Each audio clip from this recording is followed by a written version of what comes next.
Like one time watch பண்ணலாம். ஸ்டார்டிங்ல த்ரில்லரா இருக்கு, போக போக ரொம்ப லேகா போயிட்டு இருந்தது. கிளைமேக்ஸ் வைஸ் அந்த அளவுக்கு தோணல, அப்படியே நார்மலா தான் இருக்கு.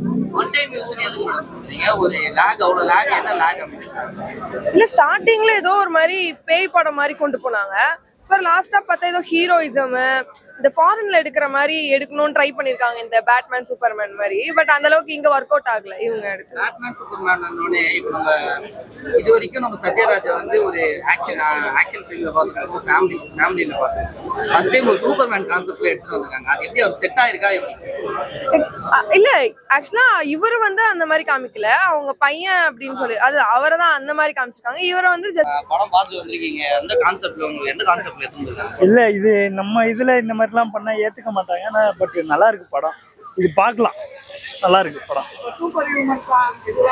சத்யராஜ் சார் சூப்பரா பண்ணிருக்கிறாரு, நல்லா இருக்கு. பார்ட் 2க்கு லீடு விட்டுருக்காங்க. பார்ட் 2 ஒரு மாதம் பார்ட் 2 பாக்குற மாதிரி அந்த லீட்ல கொடுத்துருக்காங்களா? கொடுத்துருக்காங்க. இன்ட்ரெஸ்டா தான் இருக்கு. இங்க தமிழ் ஆடியன்ஸ் இன்னும் கொஞ்சம் பார்க்கலாம்னு நினைக்கிறேன். நல்லா இருக்கு படம். சம்பந்தமே இல்லாத கான்செப்ட் உள்ள எடுத்துட்டு வந்திருக்காங்க அப்படின்ற மாதிரி சொல்றாங்க. இல்ல நல்லா தான் இருக்கு படம். பாத்தீங்கன்னா புரியும். ஃபர்ஸ்ட் ஹாஃப் புரியாததுன்னா செகண்ட் ஹாஃப்ல சொல்றாங்க, ரிவியூல் பண்றாங்க எப்படி இருக்கு. நல்லா தான் இருக்கு படம் பார்க்க. சத்யராஜ் நடிப்பு நல்லா இருக்குது. படம் பார்க்கலாம், நல்லா த்ரில்லிங்கா போகுது சார். தேங்க்யூ. இல்ல சார் எல்லாம் நல்லா இருக்கு. ஃபேமிலி மூவிங்லாம் சொல்ல முடியாது சார்.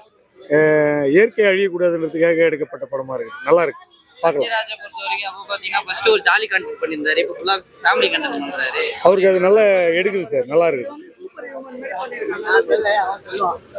நான் என்ன சொல்றது, நல்லா இருக்குது, அவ்வளவுதான். படம் நல்லா இருக்கு. தேங்க்யூ. ஸோ அவருக்கு எப்படி அந்த பவர் கிடைச்சது? இப்போ அந்த செரம் அப்படிங்கிறது பார்த்தீங்கன்னா இங்க இருந்து தான் அந்த செரம் எடுத்தாங்க அப்படிங்கிற ஒரு கான்செப்ட் இந்த படத்துல இருக்கு, இந்த பவர் உருவாக்குறது. அப்போ அந்த செரம் எங்கிருந்து கிடைச்சதுன்னு ஒரு விஷயம் இருக்குல்ல. ஸோ அது இந்தியன் மித்தாலஜியில் கனெக்ட் பண்ற மாதிரி ஒரு ஐடியா பண்ணி வச்சிருக்கிறோம். ஸோ இது எல்லாமே லைக் சாப்டர் 2ல நாங்கள் ரிவீல் பண்ணுவோம். இந்த இப்போ இருக்கிற ரெஸ்பான்ஸ் பார்க்கும்போது ரொம்ப ஹாப்பியா இருக்கு. ஏன்னா மக்கள் இப்போ நருட்டோ, ப்ளீச் இதெல்லாமே பார்க்க ஆரம்பிச்சிட்டாங்க ஆக்சுவலி. ஸோ அதெல்லாம் இப்போ டிராகன் பால்ஜி எல்லாமே பார்த்தீங்கன்னா இப்போ லிட்டரல் டிஷர்ட் போட்டு வெளில சுற்றிட்டு அளவுக்கு வெளில வந்துருச்சு. ஸோ அந்த மாதிரியான ஒரு கல்ச்சர் நம்ம ஊர்ல நம்மளோட மக்கள் இங்கிருந்து ஒன்று உருவாகணும். தமிழ் இருந்த ஒரு வெப்பன் நருட்டோ மாதிரி வேர்ல்டுக்குள்ள ரீச் ஆகணும் அப்படிங்கிறது ஐடியாலஜி. அது மக்கள் ரிசீவ் பண்றாங்க. இவ்வளவு தூரம் அவங்க ஒரு போஸ்ட் கிளைமேக்ஸ் இன்டர்வல்ல அந்த ரெஸ்பான்ஸ் ரொம்ப ஹாப்பியா இருக்கு.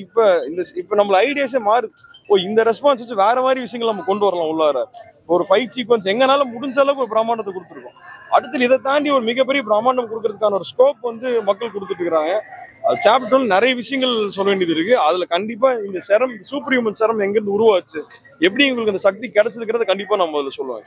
சோ வெப்பன் அப்படின்ற ஒரு டைட்டில் வச்சுட்டு அந்த டைட்டில் ஜஸ்டிஃபை பண்ணியோ அப்படின்ற மாதிரியான நிறைய பேர் எதிர்பார்த்துருக்காங்க. இல்லைங்க, அந்த டைட்டில் இன்டர்வல்ல கண்டிப்பா ஜஸ்டிஃபை ஆயிடுச்சுன்னு நான் பாக்குறேன். ஏன்னா வெப்பன்கிற சத்யராஜ் சார் தான் ஒரு சூப்பர் ஹியூமன் வெப்பன் அப்படிங்கிறதா ஏன் அவர் உருவாக்குனாங்க அப்படிங்கறது கண்டிப்பா பார்த்துருக்கோம். அது இன்டர்வல்ல தான் பெருசா நம்ம ரிவீல் பண்ணோம். இன்டர்வல் அந்த ஜஸ்டிஃபிகேஷன் கிடைக்கும் உங்களுக்கு. Okay, thank you.